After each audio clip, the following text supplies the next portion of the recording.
Hello dears, आशीष Twitter 247 new video में आप सभी लोग का स्वागत करता है। चलिए हम बात करने वाले सब्जेक्ट जो कि आप समझ सकते हैं बिल्कुल क्लास 10 के लिए। जैसा कि आप लोग को पता है प्रश्नावली 3A स्टार्ट है। चलिए इसमें भी जान लेते हैं हम लोग क्या है दो चरों वाले रेखीय समीकरण युग्म। जैसा कि आप लोग को पता अब स्टार्ट होगा कुछ दिन बाद, क्या वो भी 3 प्रश्नावली क्या 3B, उसमें क्या रहेगा बज्र गुणनखंड। इसी टाइप के हर क्वेश्चन रहेंगे जैसा कि आप लोगों को बहुत आसानी से बताया जाएगा। इसमें से जो है कि 4 नंबर के क्वेश्चन पूछे जाते हैं बज्र गुणनखंड भी, और है बहुत से ऐसे ऐसे क्वेश्चन पूछे जाते हैं। चलिए हम बता देंगे वो भी हम आप सभी लोग को। चलिए आगे बढ़ते हैं। जैसा कि आपको प्रोवाइड किया जा रहा है नोट्स, जैसा कि आप समझ सकते हैं बिल्कुल ध्यान से हम लोग पढ़ने वाले हैं दो चर वाले रेखीय समीकरण। चलिए हम बात करने वाले क्वेश्चन पे आते हैं। क्या छठवां क्वेश्चन जो कि हमने 5 सवाल 5वां सवाल जो कि हमने बता दिया था, 5वां क्वेश्चन भी कह सकते हैं, अब हमने बता दिया था। निम्न, अब छठवां क्वेश्चन पे आते हैं। निम्न लिखित या कह सकते हैं निम्न रेखांकित, इतना आपको समझ में आया, समीकरणों के युग्मों में से कौन सा युग्म संगत असंगत है? यदि संगत है तो ग्राफी विधि हल कीजिए। मतलब कह रहा है ग्राफी विधि, इसमें हम ग्राफ न बनाकर आपको खाली समीकरण को बनाकर आपको हल करवा दे तो कोई दिक्कत है? कोई दिक्कत वाली बात नहीं है। आप इस विधि से भी हल करते हैं। अगर ग्राफ पूछता भी है पेपर में तो पेपर में वैसे ग्राफ पूछेगा ही नहीं, हम लिख कर देते हैं 100% कि ना 100% ग्राफ पूछेगा ही नहीं पेपर में। जैसा कि आप लोग हर साल देखते होंगे बोर्ड का पेपर, इस साल भी देख लीजिएगा ग्राफ नहीं पूछेगा, ग्राफ बनाने के लिए देगा ही नहीं। कहेगा रेखीय समीकरण बताइए संगत है कि असंगत है, और बताइए कि परिच्छेदी है कि समांतर है कि संपाती है, यही सब पूछता है। तो आप सभी लोग बिल्कुल ध्यान से इसको पढ़िए और आसानी से हल कर लीजिए, कोई दिक्कत वाली बात है? अगर जहाँ पर कोई दिक्कत है वहाँ पर आप तुरंत कमेंट करके पूछ लीजिएगा, हम बता देंगे। चलिए आते हैं। देखिए हमने यहाँ पर सेकंड सवाल आया है पहले छठवें का, जो कि फर्स्ट सेकंड बताया जाएगा और आप लोग कमेंट करेंगे तो सब सवाल बताए जाएंगी। चलिए अब हमें क्या करना है? तुलना करना। अगर हम तुलना कर लेते हैं तो क्या प्राप्त होता है हमारा, ये भी जान लीजिए। देखिए कब रेखाएं संपाती होती है, कब रेखाएं क्या होती है समांतर होती है, कब रेखाएं परिच्छेदित करती है, कब संगत होती है। देखिए एक चीज आप जान कर रहिए, कब संगत होती है, कब परिच्छेदित होती है, कब समांतर होती है। चलिए वो भी हम बता दे रहे हैं इस वीडियो में लास्ट में वो भी। चलिए पहले सवाल को हम देख लेते हैं क्योंकि वीडियो काफ़ी लंबी हो जाती है, सवाल नहीं हल हो पाता है। चलिए इसलिए हम पहले ही सवाल हल करेंगे इसी वजह से। चलिए हम आगे बढ़ते हैं। अगर हम तुलना कर लें, तुलना किससे करेंगे? देखिए हम तुलना करने पर देखिए a1x और प्लस का b1, यहाँ पर b1x प्लस का c1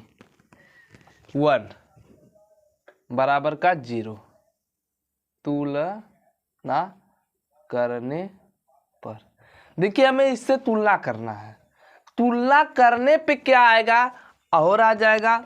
अब किससे तुलना करना है? समीकरण 1 से तुलना कर लेंगे, फिर समीकरण 2 से तुलना कर लेंगे। क्या कर लेंगे?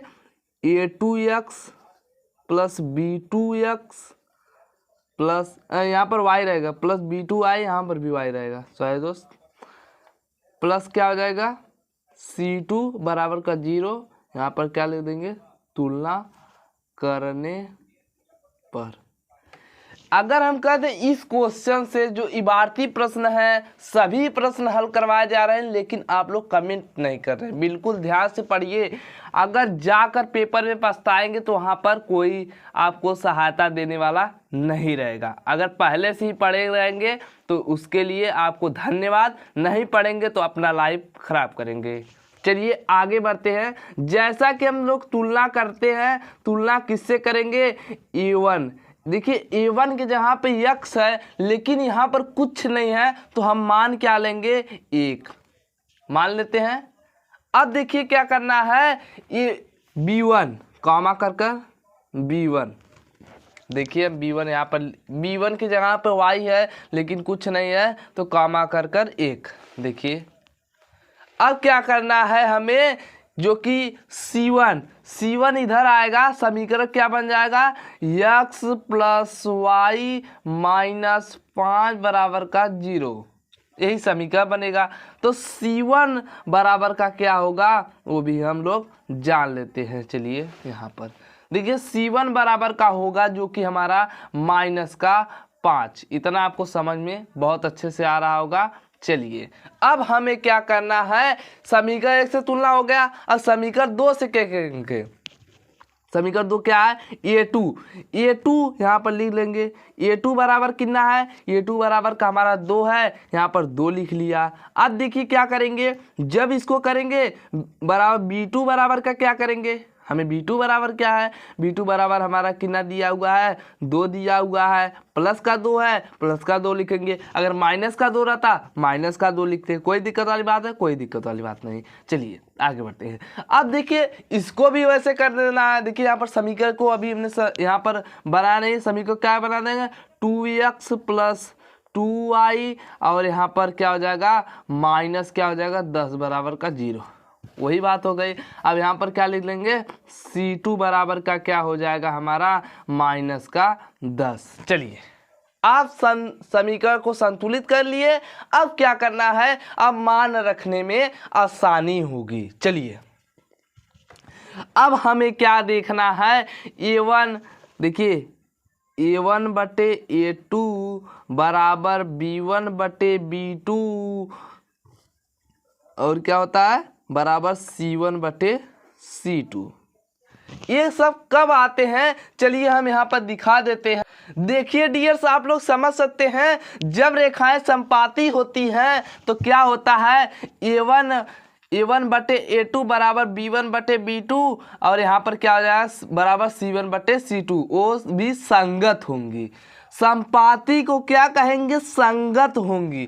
ये हमारा कौन सा है, देखिए यहाँ पर हमने बता दिया a1 बटे a2 बराबर b1 बटे b2 बराबर c1 बटे c2, ये हमारा कौन सा है, संगत होंगी। और देखिए दूसरा क्या बोल रहा है, जब रेखाएं एक बिंदु पर प्रच्छेदित करती हैं, मतलब कह रहा है जब रेखाएं एक बिंदु पर, मतलब ये एक बिंदु है, इस पर जब रेखाएं एक ही बिंदु पर प्रच्छेदित करेंगी तो क्या हो जाएगा हमारा a1 बटे a2 not equal to b1 बटे b2 बराबर c1 बटे c2।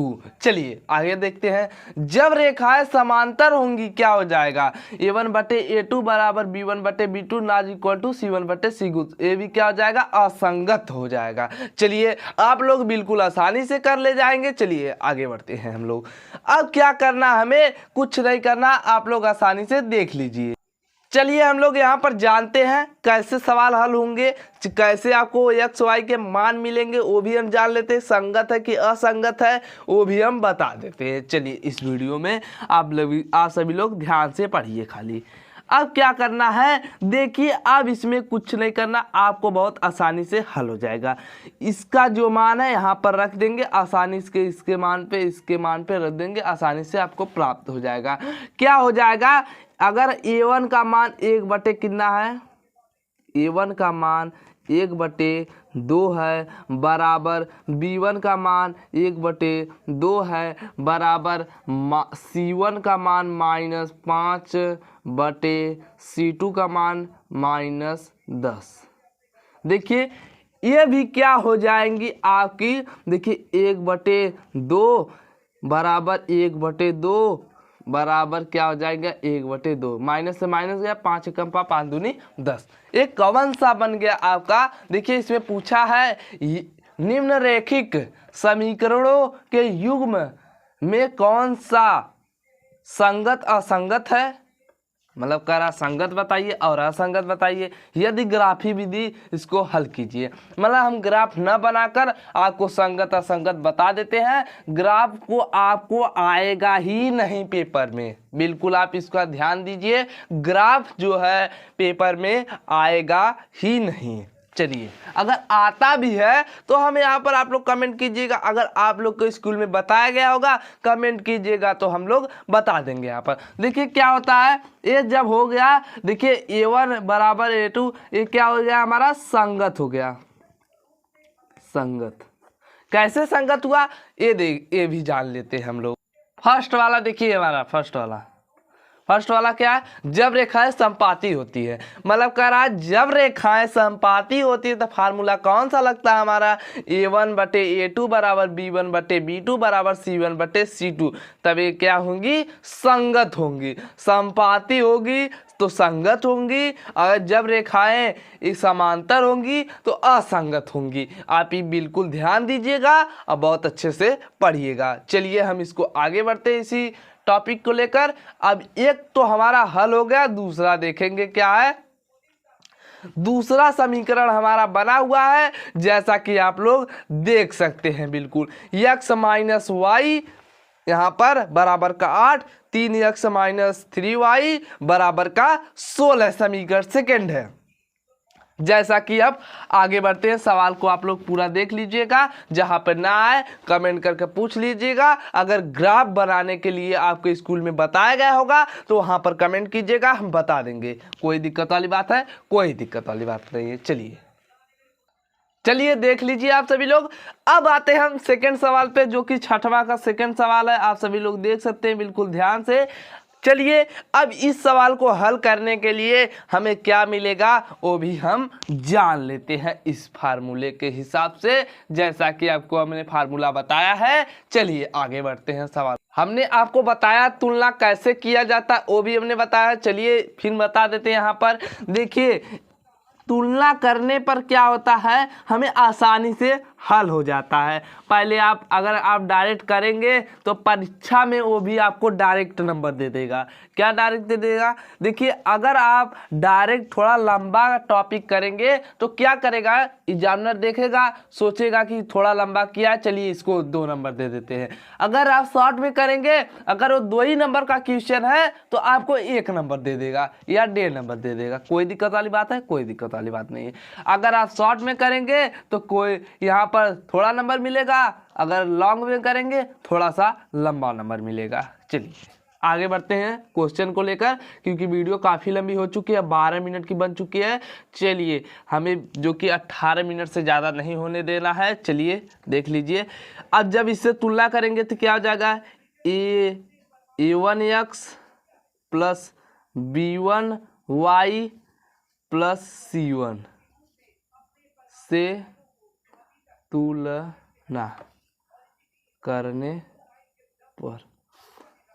अब दूसरा का A2x plus B2y plus C2 से तुलना करने पर। चलिए आगे बढ़ते हैं। क्या आता है, इससे तुलना करेंगे, देखिए वही बात फिर आ गई। यहाँ x है, यहाँ पर माइनस है, यहाँ पर क्या है 8 है। तो हमें क्या करना है, समीकरण को यहाँ पर इकट्ठा कर लेना है। अगर आप इसी तरीके से लगाना चाहते हैं तो इसी तरीके से लगाइए, कोई दिक्कत वाली बात नहीं है। खाली यहाँ पर माइनस से लगा देना। क्या करना है, देखिए x माइनस वाई माइनस का कितना हो जाएगा 8 बराबर का 0 हो जाएगा। सेकेंड वाला समीकरण देख लीजिए क्या हो जाएगा, 3x माइनस 3y माइनस 16 बराबर का कितना हो जाएगा आपका 0। समीकरण आपका सेकेंड हो जाएगा और समीकरण फर्स्ट हो जाएगा ये। चलिए इतना आपको समझ में आया होगा बहुत अच्छे से। चलिए आगे बढ़ते हैं। देखिए अब तुलना करना है। तुलना करने में A1 के जहाँ कितना मिलेगा 1 मिलेगा। देखिए B1 के जहाँ कितना मिलेगा, जैसा कि आप लोग को बताया गया होगा। देखिए माइनस के साथ है तो माइनस के साथ लगाएंगे, देखिए यहाँ पर -1 हो जाएगा। और C1 के जहाँ कितना होगा, C1 के जहाँ हो जाएगा -8। -8 कहाँ से आया वो भी हमने यहाँ पर बता दिया है। चलिए आई होप आप समझ गए होंगे तो अच्छी बात है, नहीं समझे होंगे तो कमेंट करके पूछ लीजिएगा, हम फिर से बताने। चलिए आगे बढ़ते हैं। A2, अब इसको भी तुलना कर लेते हैं। A2 बराबर कितना होता है, देखिए A2 बराबर 3 होता है, यहाँ पर 3 है, 3 लगा देंगे, कॉमा लगा देंगे ऐसे। B2 बराबर कितना होता है, B2 का मान कितना है, -3 दिया हुआ है। और C2 बराबर कितना है, C2 बराबर हमारा कितना है, -16। इतना आपको समझ में बहुत अच्छे से आ रहा होगा, आई होप। चलिए अब क्या करना है, हमें लिखना क्या है, A1/A2 बराबर B1/B2 बराबर C1/C2। इतना आपको बहुत अच्छे से आ रहा होगा। चलिए आगे बढ़ते हैं, क्या होता है देखिए। अब इसके बाद हमें मान रख देना है, क्या रख देना है, A1 के जगह पर हमने A1 क्या माना, 1 माना है। हमने यहाँ पर एक कहाँ से आया, यहाँ से आया। देखिए एक जो हमारा आया, इसके अगर इसके स्थान पर कुछ नहीं रहता है तो एक यहाँ पर छुपा रहता है, जैसे आप समझ सकते हैं। आपको यहाँ पर चलिए एक A1 की जगह पर हमें 1 रखेंगे, 1 हो गया हमारा, बटे लगा देंगे। अब क्या A2 की जगह पर 3 रख देंगे, 3 हो जाएगा, बराबर क्या हो जाएगा, B2 की जगह पर क्या रखेंगे, देखिए यहाँ पर B2 की जगह -1 रखेंगे और यहाँ पर क्या लगा देंगे, बटे -3 हो जाएगा, बराबर क्या आ जाएगा, C1 की जगह कितना रखेंगे, 8 रख देंगे, मान लीजिए 8 रख दिया, -8 रख दिया, यहाँ पर बटे क्या लगा दिया, -16। चलिए इतना हो गया। अब हमें क्या करना है, कुछ नहीं करना है, बिल्कुल आसानी से देख सकते हो आप सभी लोग। चलिए क्या होता है, इसका भी मान 1/3 हो जाता है, बराबर क्या हो जाता है, इसका भी मान माइनस से गया, क्या हो जाए, 1/3 हो जाता है, बराबर क्या हो जाता है, देखिए 8 एकम 8, माइनस के कट गया, कितना बचा हमारा, कितना हो गया यहाँ पर देख लीजिए, आई होप। चलिए यहाँ पर हम लोग जान लेते हैं, जैसा कि देखिए माइनस से कट गया है, कितना बचेगा, 1/2। देखिए ये भी क्या है, हमारा संगत है कि असंगत है, आप लोग कमेंट करके जरूर बताइएगा। हम यहाँ पर वीडियो को पॉज करते हैं, आप लोग तुरंत देखिए, तुरंत बताइए कमेंट करके। चलिए कुछ समय के लिए वीडियो को पॉज करते हैं। चलिए आप लोग अगर बता दिए होंगे कमेंट में, अगर आ गया होगा तो हम जान जाएंगे सभी लोग को आ गया, अगर नहीं आया होगा तो हम जान जाएंगे किसी को नहीं आया। चलिए अगर हम बता दे, देखिए हमने बताया था संगत असंगत। चलिए फार्मूला आपको दिखाते हैं पहले, फिर उसके बाद देखिए जब रेखाएं संपाती होती तो क्या होता है, संगत होता है। जब रेखाएं एक बिंदु पर प्रच्छेदित करती हैं तो ये भी होता है। देखिए क्या होता है, जब रेखाएं समांतर होती है, मतलब कह रहा है जब रेखाएं समांतर होती हैं, एक ही लाइन पर चलती हैं, तो क्या होता है, देखिए A1/A2 बराबर B1/B2 does not equal to C1/C2। तो यही बात हो गई हमारा, जो यहाँ पर है इसको ऐसे काट देंगे तो क्या हो जाएगा हमारा, यहाँ पर लिख देंगे संगत, क्योंकि ये दोनों मिल रहा है तो ये क्या हो रहा है, नहीं मिल रहा है। मतलब रेल की पटरी है, ये भी रेल की पटरी है, ऐसे रेल की पटरी जा रही है, समांतर होकर जा रही है। अब यहाँ पर जो तीसरी वाली है तो यहाँ से ऐसे मुड़ जाएगी, तो कोई दिक्कत वाली बात, कोई दिक्कत वाली है, यहाँ पर क्या हो जाएगा, रेल की पटरी हट जाएगी। तो यही बात है यहाँ पर। देखिए क्या होता है, जब इसका रेल की पटरी ऐसे समांतर होती है, रेल की दूरी पटरी जो होती है वो समांतर होती है, उसके बीच की दूरी क्या होती है, समांतर होती है। वही बात हम कहना चाहते हैं, ये क्या हो जाएगा, असंगत, असंगत हो गया। एक कैसे आया, आई होप आप समझ गए होंगे। अगर आप 9th का तैयारी करना चाहते हैं, 3 महीने में सिलेबस खत्म किया जाएगा। अगर जहां पर नहीं आएगा आपको रिवीजन भी कराया जाएगा, जो कि दिसंबर में 9th का सिलेबस खत्म हो जाएगा। अगस्त से चालू है, दिसंबर में खत्म हो जाएगा। कोई दिक्कत वाली बात है, कोई दिक्कत वाली बात नहीं। दिसंबर वो भी पहले ही खत्म हो जाएगा, नवंबर ले, कोई बात नहीं है। चलिए आई होप आप समझ गए होंगे। अगर आप 9th का 10th का तैयारी करना चाहते हैं मैथ में, तो आशीष ट्यूटर 247 को जल्द ही ज्वाइन करिए, तुरंत सलूशन पाइए। चलिए यहाँ पर वीडियो इन करते, आई होप आप समझ गए होंगे। तब तक के लिए जय हिंद, वंदे मातरम।